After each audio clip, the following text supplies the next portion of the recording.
Oi, bom dia, tudo bem? Bom dia, tudo bom, Juliana? Tudo bem, pastor? Tudo Como, bem, graças a Deus. como estão as coisas por aí? Começando a se movimentar? É, as coisas estão aos pouquinhos voltando ao normal, né? Ninguém está aguentando mais essa paradeira, né? Graças a Deus. Aqui em São Paulo, todo mundo já foi para a praia. E quem não foi para a É, praia fez festa. Esse fim de semana foi impressionante assim a quantidade de gente que a gente viu se movimentando. Bom, o pessoal está entrando aí. Aqui Juliana Nascimento, vocês já conhecem. Eu tô com o Pastor Cote, falar rapidamente do Pastor Cote, que dispensa apresentações, né, pastor? Mas falar um não, acho que pouquinho, tem Pastor muita gente Cote. aí que não me conhece ainda, provavelmente. Pastor Cote foi meu professor no Secrai, quando eu fiz lá o curso de aconselhamento cristão. E foi meu professor lá, mas eu já o conheci através do pastor Luciano Subirá, que tanto falava nas ministrações dele, como diz o Cote, eu fui querer saber quem era o Cote. E aí, gostei muito da forma que os assuntos eram abordados e comecei a estudar mais. Tem uma série de livros, de DVDs e etc. E acompanhei o que eu conseguia de Eiffel também na época pelo o Eiffel, na época pelo YouTube e outras gravações. E aí, antes aí do pessoal entrar, eu vou falar um pouquinho. O Pastor Cote, ele tem diversos livros, eu tenho alguns, tá? Não tenho todos. Mas ele tem livros assim maravilhosos que eu me debruço em estudos e que às vezes leva meses para concluir. Mas eu gosto muito de A Dinâmica da Personalidade, tá? Pastor Cote também tem uma livraria online, né, Pastor Cote, da Jocum. É... Isso, a gente tem uma gráfica e editora, né? É gráfica e Uhum. editora Jocum, então tem bastante conteúdo lá no editorajocum.com.br. Perfeito. Se vocês quiserem entrar, ó, gente, os livros do Pastor Costa tem muito mais lá. Eu tenho só alguns. Inclusive, o último dele eu tô querendo já. Não tenho ainda, mas, ó, pode apresentar aí, pastor. Aqui, ó. Josué. Isso. Esse é o eu lancei agora recentemente, né? Inclusive assim, já Uhum. é um material que eu ministro, né, há muitos anos e que eu sempre queria já, na verdade, tinha uma necessidade de lançar em livro, né? Mas essa correria nossa aí de agenda, muita viagem, né? E Uhum. aproveitei essa pandemia aí para a gente poder escrever, né? Mas ficou muito bacana. Josué, o Manual da Vida Abundante. É um estudo ali Então, sobre o livro de Josué. esse é o meu próximo. Porque todos os livros são muito profundos. Outro livro que eu gosto muito também, que é o Obreiro Aprovado, né? E tem esse livro que me ajudou muito também em aconselhamento, a espiritualidade e a homossexualidade. Inclusive, Purificação do líder. esse livro aí, a gente até mudou o título dele agora, a gente colocou a Hum, espiritualidade e a sexualidade. Porque, na verdade, hum, assim, ele é um livro assim para ferramentalizar conselheiros que estão sim, lidando com distúrbios na área sexual, né? Então, se você exatamente. coloca homossexualidade na capa, tem muita gente que pensa que o livro é só para homossexual. E não é. A gente trata dessa questão também, Sim. não é? Mas aí deu uma mudadinha aí no título. Porque ele é, inclusive, bem profundo, né? Ele não se atém apenas a esse título, realmente. É, Cura e Edificação do Líder. Gente, eu estou indicando esses livros, não é mexão, o pastor Cote não me pediu para indicar. Eu estou indicando porque eles realmente fizeram parte da minha concepção como conselheira cristã e fazem parte, inclusive, para consulta. A Oração do Justo, tá? Então, eu acho que deve estar faltando pouco aqui, pastor, viu? O Avivamento do Odre Novo e esse manual de pastoreamento inteligente, o padrão do aconselhamento. Então, eu tenho aqui a minha pequena coleção que eu consulto e que eu estudo, e em breve aí vou estar com esse novo livro também. Tem mais algum aqui que eu acho que falta, que eu devo em algum momento Hein, estar. Juliana, tem um livro que, assim, Hum, você que trabalha com aconselhamento, seria muito interessante. Também mudei o título dele. Antes o título era A Lei, a Moral e o Divórcio. Agora ele chama Conflitos Eu tenho. Conjugais. Eu Tem tenho esse também? livro. Ele só deve estar numa outra estante que eu não achei aqui, porque um pega para ler, o outro pega. Sim. E se eu descobrir que alguém emprestou aqui, o negócio vai ficar feio, porque ele emprestou não volta, né? Mas eu tenho também esse livro. Foi um dos livros que eu comprei. Não terminei de ler, mas é um assunto muito que vem muito a calhar, e a gente pode também falar disso depois, que é um conflito gigantesco. Quando você vai aconselhar e entra nesse assunto, Deus nos acuda mesmo. Esse livro, assim, vamos dizer, a parte mais substanciosa dele é exatamente, né, como você lidar com uma ferida de adultério e também como você lidar com a questão do divórcio, né? Essa é uma área muito sensível. A gente Sim, sabe aí que quase que a metade dos casais que estão chegando nas nossas igrejas, eles já estão aí no segundo casamento, terceiro casamento, não é? Já é uhum, uma família assim com uma composição um pouco mais complicada, né? Então, como a gente ajudar essas pessoas, né? E quando a gente aborda sobre adultério, divórcio, lógico, a questão não é a gente trazer culpa para as pessoas, não é assim esmagar a cana quebrada, né? Mas é a sim, gente oferecer realmente caminhos, ferramentas para a gente poder restaurar essas pessoas, né? perfeito. Isso é o que a gente mais precisa, né, pastor? Porque é, as pessoas, elas às vezes falta um pouco de conhecimento, de entendimento e de amor na hora de tratar esses casos que chegam aos montes, né, na nossas igrejas. Sim, Graças a sim. Deus que eles chegam, né? E muitos até vêm para a igreja por causa desses conflitos, dessas crises, né? O cara às vezes já está destruído. Então, assim, ele está buscando em Deus.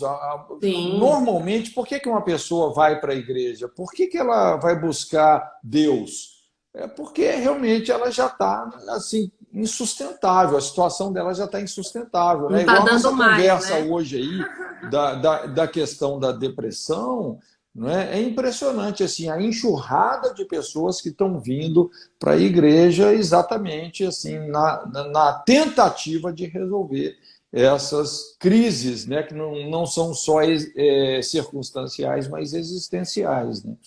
E pelo que eu percebi, pastor, essa pandemia, ela deu uma afetada master em quem já sofre do problema, e quem não sofria do problema começou a desconfiar que possa ter algum indício de depressão. Eu vou trazer aqui hoje, para a gente falar um pouquinho, esse livro que é Raízes da Depressão, que foi um livro que me ajudou muito no aconselhamento com mulheres, inclusive me ajudou muito a detectar raízes de amargura, né, indiferenças, uma série de coisas que a gente vai passando pela vida e acha que está tudo bem, e que no fim das contas, se elas não forem tratadas e não forem curadas, durante um tempo fica amenizado, mas uma hora vem à tona, né? Porque nós somos seres trinos, né? Temos a nossa alma com todas as suas imperfeições, os seus traumas, e isso precisa ser bem elaborado, senão daqui a pouco a gente vai só acumulando, acumulando, falta de perdão e amargura e rejeição. Daqui a pouco isso estoura numa depressão. É, eu tive depressão, já compartilhei isso com o senhor, tive um processo de cura aí nas mãos de Deus, porque ela era de cunho emocional, não era algo químico. Então, fiz terapia, fiz aconselhamento, busquei em Deus as respostas, me permiti ser moldada por Ele. Foi um processo, tá? Né? E é importante a gente, antes até de destrinchar esse assunto, dizer que é um processo, né? As pessoas chegam, elas querem Sim. a cura, elas não querem passar pelo processo. O Então, foi um processo, processo. o processo, né, Juliana, é uma lei. Tudo é um processo, né? Uhum. Então, quando você cria uma expectativa de resolver instantaneamente as coisas, quer dizer, você já está partindo aí de um paradigma errado que não vai funcionar, vai ser mais uma frustração, né? Acho interessante essa colocação sua. Porque a gente chega, e eu lembro que quando eu cheguei, pastor, eu não queria passar pelo processo, não, tá? Eu só queria a cura e voltar a ser quem eu era e estaria tudo bem.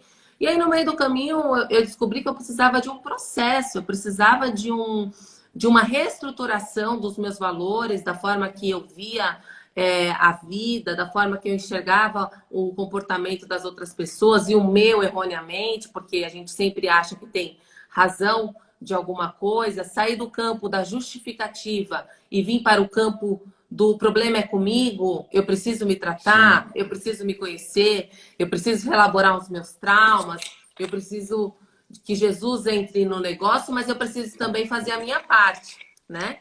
Então, nesse processo de cura da depressão e depois de cuidar de mulheres com depressão, eu vi muita gente que chegou querendo que a gente colocasse a mão na cabeça e que ele saísse curado, quando na verdade isso é uma coisa que É. independe da vontade divina. Deus quer nos curar de todas as coisas, mas Ele nos cura à medida que nós nos abrimos para sermos tratados. Aqui, pastor, a gente vai ter muita gente também que não é cristão, tá?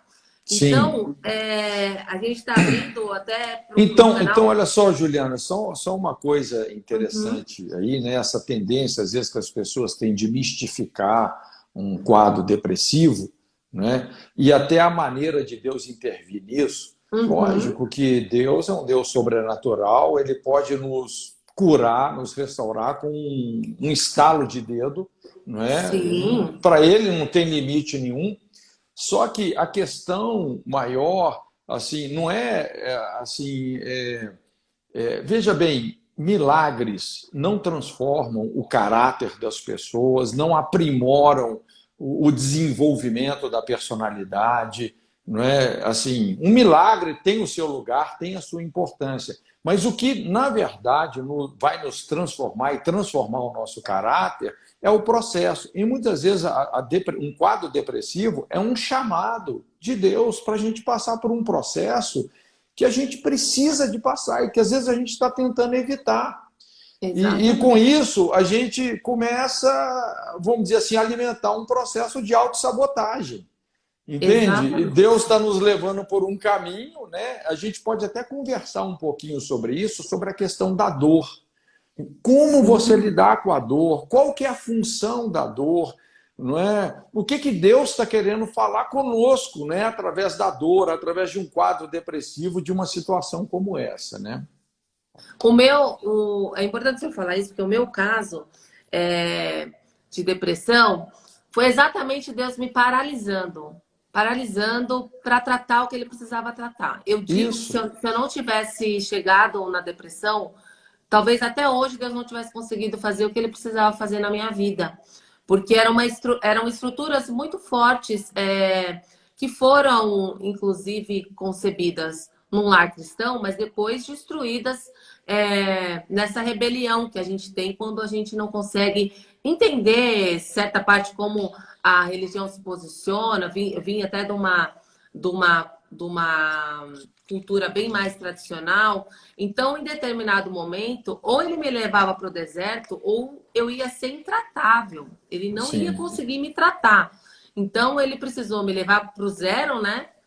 Quando a gente fica em depressão, a gente realmente questiona todos os valores e a gente começa a ouvir mais, porque a gente não consegue mais elaborar, né? A gente não consegue mais ter as certezas. Então, sim. eu vou sempre compartilhar um pouquinho do que aconteceu comigo. Eu acho que as pessoas se identificam quando a gente fala o que a gente sentiu na pele, mas eu queria que o senhor falasse para a gente o que é a depressão. Nas suas palavras, o que é a depressão? Então, normalmente a gente define a depressão como um quadro clínico, onde a pessoa já não consegue mais reagir, elaborar uma reação por si mesma, às Uhum. vezes vai precisar realmente de uma intervenção. É interessante que no início aí da sua fala você usou essa terminologia que nós somos um ser trino, né? Quer dizer, nós moramos num corpo, né? Nós temos um corpo, uma alma e um espírito, né? A Bíblia nos define dessa forma. E é muito importante, eu gosto assim desse paradigma, né, desse mapa, da gente poder entender o ser humano de uma maneira mais holística, integral, não é? E normalmente eu falo isso, às vezes um distúrbio orgânico, normalmente ele tem uma raiz psicoemocional. E um distúrbio, uma desordem psicoemocional que se sistematizou, normalmente ela está enraizada realmente em alguma disfunção espiritual, ou seja, a maneira como nós nos relacionamos com essa ordem estabelecida por Deus, porque afinal de contas, Deus é o nosso Criador, né? A Bíblia é o nosso manual de funcionamento. E quando você começa a operar qualquer equipamento fora do manual, desobedecendo o manual, fora do propósito, não é? Com certeza isso vai trazer assim algumas consequências que podem até se tornar trágicas, né? Então é importante a gente analisar um quadro depressivo, não é? Assim, não só porque a tendência psiquiátrica, assim, principalmente no início, era mais essa, analisar a coisa organicamente, você olhar para o ser humano como se você fosse uma farmácia, ó, tá faltando essa substância, tá faltando aquela outra, mas hoje já se sabe, inclusive esse conceito das desordens psicossomáticas. O que é uma desordem psicossomática? É uma desordem da alma, da psique, né, da vida psicoemocional, que está aflorando organicamente, não é? E, inclusive, essa desordem psicoemocional, vamos dizer assim, pode alterar a produção, a modulação de neurotransmissores, pode gerar distúrbios intestinais, uma série de coisas. E às vezes o problema não é orgânico, não é? O orgânico só está sendo a ponta do iceberg, não é? E também, às vezes, como eu disse, uma desordem psicoemocional que se sistematizou, ela pode ter um fundo totalmente espiritual. Inclusive, no livro aí, a gente aprofunda a conversa nesse sentido. Por isso que eu considero essas desordens como sendo pneumopsicossomáticas, não é? Por exemplo, né, a Bíblia, assim, ela nos apresenta vários quadros de depressão, vários, né? A história tem lá Elias, Davi, mas talvez o quadro mais, assim, punk mesmo de depressão na Bíblia é o endemoniado de Gadara, não é? Ali você tem um cara que estava vivendo assim, nas últimas instâncias de um quadro depressivo. Veja bem, o cara morava no cemitério, quando ele era colocado em cadeias, ele despedaçava tudo. A Bíblia fala que ele andava pelos montes se ferindo, né? Inclusive, isso é muito comum, a gente lidar com quadros de automutilação. Quando uma pessoa começa a se automutilar, o que ela está dizendo? Ela está dizendo, olha, eu tenho um sofrimento interno, eu tenho uma dor que é tão grande que eu tento me consolar dessa dor psicoemocional, dessa dor moral, com sofrimento físico. É uma compensação. Isso aí eu acho que, inclusive, vale uma live, viu, pastor? Só para a gente falar de tentativa de autocontrole e mutilação. Sabe por quê? Isso, a gente vai continuar aqui, desculpa só interromper, mas isso é uma coisa que os adolescentes, inclusive, têm me perguntado muito e virou uma prática. Então, eu acho muito importante a gente falar disso, porque a gente tem uma geração que a depressão está chegando mais cedo, né? Exatamente, exatamente. Depressão hoje ela está acontecendo precocemente. Quer dizer, os alarmes estão soando, né? Tem uma desordem muito séria que está acontecendo aí que nós temos que dar atenção para ela. Então, mas veja bem, como esse quadro depressivo aí, você vai ver que o problema desse cara estava muito no campo da espiritualidade, não é? E a gente vê que Jesus atravessou aquela tempestade indo em direção a essa alma atormentada, né? Isso é importante a gente saber disso. Se você está num quadro depressivo terrível, você pode ter certeza que você passou a ser um objetivo missionário de Jesus. Jesus vai te alcançar, não é? Ele vai em direção a você. Então, eu estou colocando isso exatamente para a gente poder definir. Eu, quando defino a depressão, eu já dou para a depressão não só assim, uma conotação espiritual, porque às vezes tem aí algumas causas que são espirituais, tem causas que são psicoemocionais, mas isso já evoluiu num quadro orgânico, não é? Ou seja, já cruzou essa linha do pneumo psicossomático, ou seja, essa desordem, esse estresse numa ação contínua já somatizou, ele já aflorou organicamente. Então, essa pessoa, vamos dizer, organicamente, ela já está debilitada e por isso que ela fica assim, tem uma incapacidade maior de reagir. Não é? Porque, assim, quando a gente fala sobre um quadro depressivo, a gente pode apresentar aqui uma faixa, né? Assim, que vai de um quadro leve até um quadro realmente pesado, Profundo, inclusive né? onde a pessoa chega até a desenvolver a síndrome do pânico, né? Que é, na minha maneira de ver, pelo menos na minha experiência de aconselhamento, vamos dizer, um quadro depressivo evoluído. Não é? Por exemplo, assim, para a gente até entender aqui, o que é uma síndrome do pânico? Né? Vem exatamente de um quadro de esfolamento psicoemocional. Né? A gente vê essa evolução. Né? Por exemplo, se analisando o que está acontecendo psicoemocionalmente com a pessoa, não é? Às vezes começa ali numa insegurança, que às vezes é uma insegurança existencial, que vem que muitas vezes, normalmente essas coisas sempre estão ligadas com o sistema familiar, com fragmentação familiar, não é? Então, pessoas, por exemplo, que cresceram sem o referencial de pai e mãe, essas pessoas normalmente elas são muito mais desprotegidas, elas têm muito mais desvantagens na vida. É muito comum a gente ver hoje, exatamente, por exemplo, a pessoa fruto de um divórcio precoce, né? Então o pai foi embora. Quando o pai vai embora, quer dizer, ela perdeu o pai. Aí agora a mãe vai ter que, coitada, se desdobrar para trabalhar, para poder sustentar a família. Então, depois de perder o pai, ela também está perdendo a mãe. Aí quem vai cuidar dessa criança? Muitas vezes quem está cuidando dessa criança é um abusador, infelizmente.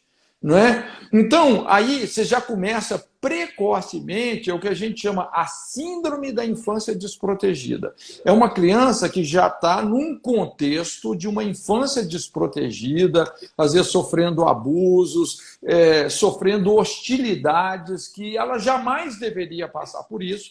Então, isso vai cavando o quê? Uma insegurança existencial. Essa insegurança existencial começa a produzir medo. O medo gera ansiedade. Né? Então, a questão de entender a ansiedade é muito importante num quadro depressivo. Porque a ansiedade, vamos dizer assim, tem uma ansiedade que eu diria que ela é até positiva, né? Gera aquela adrenalina para a gente enfrentar as dificuldades da vida, etc. Mas tem uma ansiedade que ela começa a te empurrar para um processo de desgaste, de esfolamento psicoemocional, não é? E esse esfolamento psicoemocional, esse estresse interno numa ação contínua, né? Isso vai gerando um desgaste que produz fadiga. Quer dizer, quando uma pessoa ela já está entrando na fadiga, organicamente o corpo dela, o organismo dela já está emitindo sinais. Olha, eu estou aqui sobrecarregado, você vê que o organismo já está pedindo arrego, ela já acorda cansada, né? E essa fadiga acaba evoluindo, então, sendo substituída aí por um colapso depressivo, que é quando realmente as funções orgânicas da pessoa estão seriamente debilitadas e esse quadro depressivo, como eu estava falando, ele pode evoluir numa síndrome do pânico, né? Então, assim, esse processo que a ansiedade gera, né, da pessoa estar pré-ocupada, ocupada, pós-ocupada, se desgastando, não é? Assim, num estado interno de sofrimento, esse esfolamento psicoemocional, ele vai se generalizando. Não é? Para você assim, entender a síndrome do pânico, é mais ou menos isso. Até eu gosto de explicar organicamente né? Porque quando a gente faz analogias do emocional e do orgânico, fica mais fácil da gente entender, né? Você vê, qual que é o maior órgão do ser humano? É a pele, né? A pele é o maior órgão. A pele, ela exerce várias funções, né? Talvez a principal função da pele é dosar a nossa sensibilidade, né? Ela dosa a sensibilidade. Por exemplo, você vê que é até um órgão inteligente. Se você faz muito trabalho manual, o que a sua pele produz? Um calo, não é? Veja bem, porque você está sempre se esforçando ali, então ela vai produzir um calo, esse calo vai tirar a sua sensibilidade. Emocionalmente é a mesma coisa, tem áreas que a gente caleja. Imagina um cirurgião que se ele vê sangue, ele desmaia. Não dá, o cara Não tem que dá, calejar naquela área, realmente. né? E de outra forma, vamos dizer, se a pessoa esfola, vamos dizer, estava correndo, tropeçou, caiu e arrancou a pele do joelho. Quando você tira a pele do seu corpo, você tirou a pele, os nervos ficam aflorados. Então, assim como o calo te leva a perder a sensibilidade, o esfolamento multiplica a sua sensibilidade. Não é? Então, a pessoa fica hipersensível, fica melindrosa. E isso acontece emocionalmente, não é? A E partir aí, de às vezes as pessoas frustrações, acham, ansiedade. às vezes as pessoas acham que é só mimimi, né? Mas na E verdade a não pessoa é. realmente tem um nível de sensibilidade maior. Isso. Por exemplo, eu acho que todos nós aqui já nos relacionamos com pessoas que, às vezes, assim, você tem que ter todo cuidado com elas, porque uma palavrinha a mais ou a menos afeta profundamente a pessoa, azedou tudo. Não é? E às vezes a gente até assim rotula essas pessoas de problemáticas e tal, mas olha, a gente tem que olhar para essas pessoas assim com muita misericórdia, com muita sensibilidade, não é? Porque às vezes a pessoa está exatamente nesse processo, que é um processo de esfolamento psicoemocional.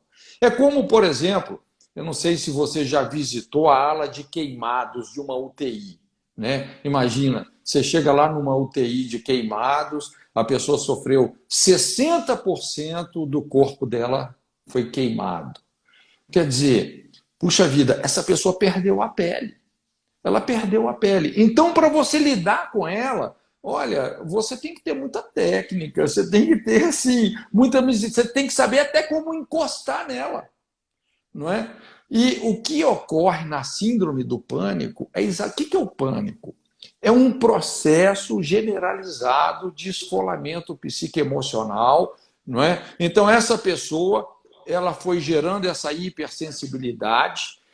Toda pessoa que gerou uma hipersensibilidade, uma das tendências dela é o isolamento. A pessoa tende a se isolar. Por quê? Né? Imagina se você está com o dedo machucado, vai entrar num ônibus cheio. Né? Imagina o medo que você não está de Exatamente. alguém pisar no seu dedo. A tendência é tirar o dedo. Né? Então, é você isolar. Isso é um mecanismo de sobrevivência. Não é? Então, o que normalmente a pessoa com a síndrome do pânico ela vai fazer? Ela vai entrar lá para um quarto escuro, não é? Às vezes até acender a luz dói. Né? Uma folha que cai, parece que o mundo está acabando.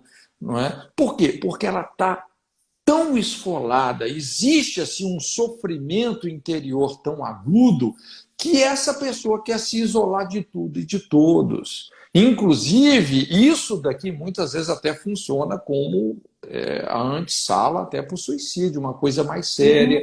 E aqui entra também assim muitos ataques que são espirituais. Eu já atendi vários casos assim, né, da pessoa até desenvolver uma esquizofrenia, mas o quadro de esquizofrenia, inclusive, é uma coisa interessante de conversar, mas ele está muito ligado com a espiritualidade. Quando a pessoa começa a ouvir vozes, não é? Inclusive vozes nessa direção, olha, tira a sua vida, a única maneira de Exatamente. você lidar com esse sofrimento é tirando a sua vida. Não é? Eu atendi um rapaz assim, veja bem, ele nesse processo ele chegou a se esfaquear 7 vezes, não é? Num processo assim de síndrome de pânico. Quando eu o atendi, e graças a Deus assim, né, ele sobreviveu, né? E assim, Deus fez uma revolução na vida desse rapaz. Mas eu assustei, quando ele levantou a blusa, assim, mostrando o abdômen dele, né? Ele tinha enfiado a faca 7 vezes no abdômen, num processo de síndrome do pânico, misturado com esquizofrenia, mas uma coisa assim, totalmente espiritual, né? Assim, para a gente analisar isso seria uma conversa mais longa. Mas só para ilustrar aqui, assim, o que a gente de fato, como que a gente de fato define assim um quadro depressivo? É quando você cruzou a linha do psique emocional, a coisa já somatizou, já aflorou organicamente. A palavra soma no grego quer dizer corpo, né? Aflorou fisicamente. E veja bem, a depressão não é o último furo. Um quadro depressivo pode evoluir, não é, em outras psicopatias aí, mas que eu diria que já tem uma interferência muito espiritual mesmo, né? Sim, até mesmo porque na depressão a gente vê uma série de feridas, né, pastor? Uma série de feridas. A pessoa Sim, depressiva, muito normalmente, ela tem um nível de insatisfação altíssimo consigo mesma, com o que a rodeia, com o que está acontecendo na própria vida. E automaticamente vem a ingratidão, né? Porque ela não consegue ver nada de bom naquilo que a cerca. Eu acredito que a síndrome do pânico também, ela tem alguns níveis, tá? Porque ela pode começar, lógico, num quadro de ansiedade, mas eu tive síndrome do pânico e o último estágio da síndrome do pânico foi o isolamento. Mas no começo eu conseguia conviver com as pessoas, ter uma crise e as pessoas não perceberem. Por quê? entendo. Porque eu fazia de conta que estava tudo bem, mas dentro de mim parecia que o teto ia cair, aí eu ia morrer, ia Sim, acontecer alguma coisa. Isso foi evoluindo, né? Então, no começo, eu conseguia disfarçar, daqui a pouco eu começava a tremer, daqui a pouco eu catava minhas coisas e ia embora. E aí, o último estágio do pânico foi esse estágio do isolamento. Importante colocar as formas que as pessoas se maltratam, porque às vezes não vem uma mutilação explícita, como é o caso desse rapaz que se mutilava, mas vem outros tipos de deteriorização do organismo que a gente acaba fazendo, às vezes muito por conta do quadro, mas que é uma mutilação da mesma forma. Como ou comer muito, ou não comer nada, ou dormir muito, ou não dormir nada, ou se entupir de remédios para dormir, sim, consumir coisas que vão afetando aquele quadro. Eu falo muito das redes sociais, porque na época que eu fiquei em depressão, eu tive que sair das redes sociais. Porque tudo que eu via me afetava muito mais, porque eu era uma pessoa com sensibilidade já muito aflorada. Então, a depressão, ela pode, inclusive, caminhar durante muito tempo junto com esse quadro de síndrome do pânico, né? Eu cheguei num nível que, para mim, foi dado o sim, diagnóstico de depressão profunda, né? E eu, inclusive, não tirei a minha vida porque eu cresci num lar cristão, né? E eu lembro de tudo que era ensinado a respeito do destino de um suicida. Então, eu sabia que se eu fosse, não teria mais volta, porque eu não tinha aquele direito. Mas por muitas vezes eu pensei, inclusive eu era sugestionada, né? Porque quando a Bíblia diz que os atormentadores, os verdugos, se alimentam, né, dessa falta de perdão e de toda essa isso. dor, né? Então eu ia, por exemplo, pegar um trem e eu era sugestionada a me jogar de frente do trem, porque a minha vida não valia nada mesmo, porque nada estava É, bom. E de repente você vai ali fazer uma comida e você vê uma faca e você é sugestionado a cortar os pulsos. Você vê uma tesoura. Então, isso é um quadro que evolui assim de uma forma. A minha definição para a depressão mais rasa, numa frase só, é dizer que uma pessoa com depressão ela teve uma morte antecipada. Que o corpo dela está aqui, mas a alma dela morreu. É como se você realmente, o seu sim, corpo tivesse, fosse um é, zumbi, né? O seu corpo está aqui, mas a sua alma já foi. E para muitas pessoas, essa alma não tem recuperação, né? Porque não buscam os caminhos certos, não busca aquele que pode restaurar toda essa fragmentação que passa da alma e vem para o físico. Então, Nessa época eu também desenvolvi a psoríase, alguns problemas na pele mesmo, que somatizavam por conta Isso. dessa depressão, dessa síndrome do pânico, feridas que se exteriorizaram. Então, isso tudo é muito sério, mas aparentemente, olha que interessante, as pessoas achavam que eu estava no auge da minha forma física e da minha beleza. Olha, Porque nessa época, inclusive, eu treinava, fazia foto, estava sempre com o corpo em cima, super definida, mas isso tudo, inclusive, partiu para uma doença chamada vigorexia, que é o fato de você achar que você nunca está bom o suficiente fisicamente, definido o suficiente, mas já oriundo de uma depressão, né? Então as pessoas entendo. olhavam e viam esse quadro de uma forma, porque eu tentava e me esforçava muito para socialmente continuar a minha vida. Até a hora que isso parou, né? Quando você não trata, é importante a gente colocar isso, porque eu tinha um preconceito muito grande, e olha que a minha geração, uma geração ainda anterior à de vocês, a dos meus pais, e eu tinha esse preconceito. Eu achava que se eu fosse num psicólogo, num psiquiatra, eu estaria assinando o meu atestado de loucura e não procurando ajuda, né? Então, fui procurar ajuda aos 48 do segundo tempo, quando já não dava mais, quando na verdade, quando a gente começa a perceber alguns indícios, né, de depressão, essa insatisfação que acompanha você desde a hora que você acorda, né? Que você já acorda assim, meu Deus, por que que eu acordei? Por que que eu não morri?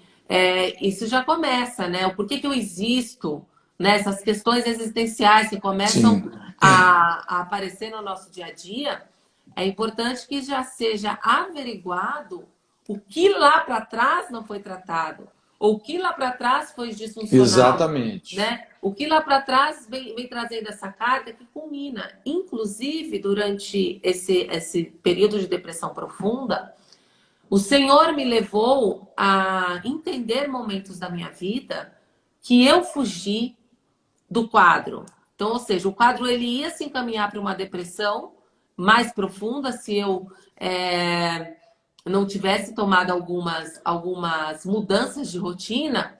E eu tomei essas mudanças de rotina na época baseadas em mim mesma e não nele. Por isso elas não se sustentaram. Tá? Então é importante também a gente analisar isso. Então o Senhor me mostrou duas épocas da minha vida que eu vi que o bicho estava pegando, que a coisa não estava boa, e aí, o problema é meu trabalho. Coloquei insatisfação no trabalho e saí de um lugar que eu estava há 5 anos, fui para outro lugar completamente diferente. Numa outra época da vida, o problema é um relacionamento. Sempre terceirizando o problema, né? Nunca, Sim, nunca eu era o problema.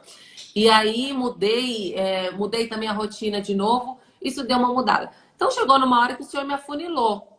Tipo assim, você não consegue mudar de relacionamento agora, não consegue mudar de trabalho, e aí a gente vai ter que ter essa conversa que a gente deveria ter tido alguns anos atrás, é. né?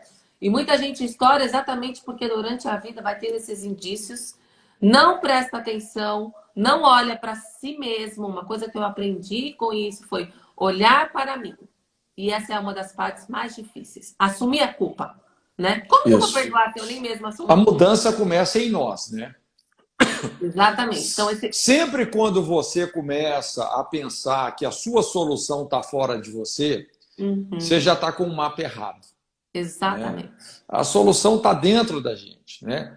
E é até interessante isso que você falou, né? Porque eu gosto ali do Salmo, o Salmo 30, né? Quando o salmista fala assim que o choro pode durar uma noite, mas pela manhã vem a alegria, não é? Então, veja bem, lógico, essas crises circunstanciais, todos nós, né, somos participantes de situações onde Uhum. a gente sofre, situações difíceis, né, onde a gente derrama muitas lágrimas. Só que veja bem que a Bíblia, sabiamente, ela coloca um limite para a tristeza. Fala assim, ó, o Sim, choro pode durar uma noite. Uma noite, beleza, faz parte, é uma crise circunstancial. Mas fala assim, mas a alegria vem pela manhã. Então tem tem que um passar, limite. né? O problema é quando, ao invés do choro durar uma noite, ele vai se estendendo por semanas, meses, anos, não Uhum. é? Esse negócio já não para mais, se tornou uma coisa ininterrupta. Quer dizer, a pessoa já não descansa. É interessante que, casando com esse texto, né, tem um versículo que fala assim, que as misericórdias do Senhor são as causas de não sermos consumidos e elas se renovam a cada manhã. Veja bem que muitas vezes, o que destrói essa alegria da manhã? Né? O renovar da misericórdia, a alegria da manhã, tem muito a ver com uma noite de descanso, essa capacidade da gente aprender a descansar nas nossas noites emocionais, né? E saber lidar realmente com essas crises, né? Assim, uma coisa que eu sempre, assim, às vezes gosto de abordar, não é? Porque quando essa tristeza começa a se estender, né, continuamente, Uhum. não é? Noites, semanas, meses, anos, né? Quer dizer, algo está errado. Mas o pior não é só aquilo que está errado, mas como é que nós estamos lidando com aquilo que está errado e que está impondo, vamos dizer assim, um padrão de sobrevivência, um padrão de Uhum. opressão, né? E, Sim. infelizmente, hoje, o que ocorre? Nós temos assim uma infinidade de mecanismos de compensação para suprimir os problemas. Né? Uhum. Inclusive, assim, no livro, eu falo sobre 4 mecanismos. Né? A gente fala lá sobre essa questão da supressão da dor emocional. Quer dizer, ao invés de você entender assim a dor como um sintoma que está te chamando para um tratamento, a gente tenta o quê? Calar a dor. Não é? Mas é Exatamente. importante entender que a dor, toda dor, é sintoma que existe alguma desordem. Não adianta só Uhum. você querer narcotizar a dor, você tem que lidar com a desordem. Então, quando você suprime a dor, vamos dizer assim, é a terapia burra. Além de você não lidar com a desordem que você tem que lidar, vamos dizer, você está abafando, você está calando o mecanismo de alerta. A dor nada mais é do que um mecanismo de alerta. Então, por exemplo, quando a gente fala sobre supressão da dor emocional, que é a compensação, ou supressão da culpa, que é a cauterização da consciência, não é? Uhum. Também a supressão do medo, né, que é a fuga, ou a supressão do mau humor aí com as drogas, são mecanismos, às vezes, que a gente está usando para, ao invés de resolver o que a gente tem que resolver, nós estamos silenciando o mecanismo de alerta. Então, por exemplo, o que é a compensação, essa supressão da dor emocional?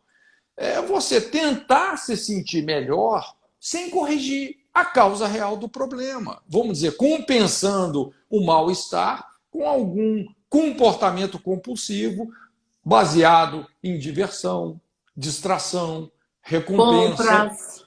né, compras, Uhum. aí vem, né? Além, Uhum. além disso, esse é o princípio ativo do vício, né? Porque essas Uhum. coisas, elas funcionam como aspirinas emocionais, elas trazem ali um alívio momentâneo, mas elas, a longo prazo, vão alimentar muitos outros transtornos, né? Você vê Sim. a supressão da culpa, que eu acho uma coisa muito séria hoje, não é? Porque hoje a gente está vivendo numa sociedade assim amoral, né? As pessoas não querem verdades absolutas mais, Uhum. não é?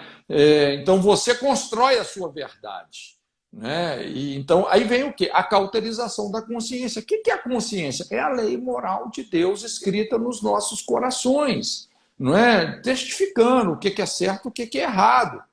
Então, o que é a cauterização da consciência? Ao invés de você corrigir o que está errado, simplesmente nós começamos a chamar o errado de certo. Não é? Então, essa tem sido uma das principais marcas dessa geração, que é a Dessa inversão de geração. valores. É Uhum. bem menos trabalhoso aceitar o errado como certo do que você corrigir determinados desvios de conduta e identidade. Então, a pessoa fala, não, isso para mim é o certo, pronto, e acabou. Só que ela está cruzando linhas ali que eu vou te falar, as consequências vão ser sérias, né? Quer dizer, vai vir o banquete das consequências, não é? Então, também, por exemplo, essa supressão do medo, que eu acho que, inclusive, isso aumentou muito nesses dias. Você vê como que até a mídia politizou tanto essa pandemia, disseminou tanto medo, tanto pânico, trouxe pânico. Trouxe pânico. Entendeu? Uma coisa que poderia ter sido contornada com muito mais sabedoria, de uma forma muito mais construtiva, na verdade, assim, tem gente que está apavorada, né? E não deveria, né? E qual que é o problema? Exatamente. E qual que é o problema de você espalhar medo? Porque, veja bem, todos nós temos medo, né? A questão não é ter ou não ter medo. Até um certo ponto, é bom, né? Isso, ele é protetivo, né? Agora, a questão também é você saber enfrentar o medo, né? Não deixar que o medo te paralise. Isso é o que realmente define a coragem e determina o sucesso emocional de uma pessoa. É você enfrentar aqueles medos que precisam de ser enfrentados, né? O problema de fugir é que você começa o quê? Retardar a solução, né? Podendo, às vezes, até se afastar definitivamente dela. Então, existem muitas maneiras de fugir, né? Como a gente, até o suicídio. No fundo, o que é o suicídio? É uma fuga, né? Não é? Então, existem muitas fugas. A fuga, ela reforça o fracasso e impõe uma posição de refém em que nós mesmos começamos a construir o nosso próprio cativeiro, não é? O pânico não deixa de ser isso também, né? É uma das prisões mais terríveis que tem, né? E também, assim, um outro mecanismo que eu acho que é importante colocar, aqui entra a supressão do mau humor, que são as drogas, que isso aqui também está muito em voga nos nossos dias, né? Então, esse também, Juliana, tem sido assim, um caminho que muitos preferem optar quando enfrentam as crises. É a lei do menor esforço e do maior prazer, né? E é dessa forma que muitos desenvolvem, às vezes, uma personalidade volátil, uma vontade flácida. Porque, veja bem, quando você está numa crise circunstancial, como é que você vai enfrentar essa crise, essa dificuldade? O que é mais fácil? Você tomar uma droga de efeito imediato ou enfrentar aquilo que você tem que enfrentar, não é? Eu gosto muito desse provérbio, né? Que fala assim: se te mostrares frouxo no dia da angústia, a sua força será pequena. Então, hoje nós vivemos essa, vamos dizer assim, na era do relaxamento, desse comodismo mórbido, e isso é um veneno para a alma, né? As pessoas, elas estão desaprendendo a reagir, a enfrentar, não é? Inclusive, então, pastor, eu já ouvi muito falar sobre isso, e a minha opinião a respeito, inclusive, de remédios, que hoje é a solução que muita gente procura, é que pode ser que em um momento você esteja tão fragilizado que você precise, durante um tempo, para que você possa tratar aquilo que está disfuncional dentro de você. Porque se você só tomar um remédio e não tratar aquilo que está disfuncional dentro de você, você vai se tornar um dependente, porque não vai resolver o teu problema, e aquelas questões vão continuar, né? Isso, esse é o grande problema, porque às vezes você está, vamos dizer assim, lidando com os efeitos colaterais sem interagir com as verdadeiras causas. Com as causas. Então, você está medicalizando sintomas. Quando você só medicaliza sintomas, qual que é o perigo disso? Isso pode te julgar numa camisa de forças química, não é? Porque a gente sabe que esses remedinhos aí, eles já vêm com uma faixa preta, né? Inclusive, alguns deles, dependendo do organismo da pessoa, causam os sintomas que supostamente eles deveriam combater, né? O que é sério. Tem hoje, assim, os distúrbios psiquiátricos medicamentosos, que eles estão sendo causados pelos medicamentos. Nós não podemos nos esquecer disso. Muito Mas importante. esse é o problema, assim, ao invés da gente ensinar as pessoas a reagir, posicionar, enfrentar, né, desenvolver proatividade, né, diante dos conflitos, das crises circunstanciais, você chega e dá um sossega-leão para o cara. Né? Mas Então, é o problema dessa geração, pastor. Eu acho que a geração atual, que é essa geração que veio depois de mim, isso é gritante. Ensinam as pessoas a serem assim. Ensinam as pessoas a não saberem qual o papel do homem, qual o papel da mulher, qual que é a nossa reação a diversas coisas que vão acontecer na vida. Então, é a geração mimada, né? Tem tudo em compensação do pouco tempo que consegue ter com os pais. Não sabem ouvir não. Não sabem elaborar um não desde isso. criança. Isso depois reflete na adolescência e na fase adulta. E a chave disso tudo, sabe, Juliana, é a intolerância à dor, aquilo que a gente estava falando no início, não é? Assim, um dos principais aspectos da maturidade é você saber lidar com a dor, não é? Como a gente eu coloquei até esses 4 pontos, exatamente porque são formas negativas de você interagir com a dor. E a questão é que a dor, ela não é o problema. Ela só alerta em relação ao problema. Da mesma forma, acontece também com a culpa, com o medo. Todos esses instintos, vamos dizer assim, são um engenhoso sistema de proteção e autopreservação. Se nós entendemos a verdadeira mensagem que esses instintos estão, vamos dizer, nos comunicando e nós tomarmos as devidas providências, a vida vai seguir o seu curso natural. Então, a dor, ela aponta para feridas que precisam ser curadas e estruturas que precisam ser reparadas. Ela nos ajuda a entender a desordem. E instintivamente ela nos empurra em direção à cura. Eu costumo dizer que a dor é terapêutica, não é? Até tive que fazer agora um tratamento de dente, né? Deu um abscessozinho aqui no meu dente e tal, né? Falei, puxa vida, tem um sintoma aqui, não adianta só eu tomar um anti-inflamatório, né? Então tive que ir, não é? Remover ali, fazer tratamento de canal, essas coisas todas. Então, se o seu dente está doendo, o problema não é dor, não é, vou tomar aqui como é que fala? Um remédio para dor, né?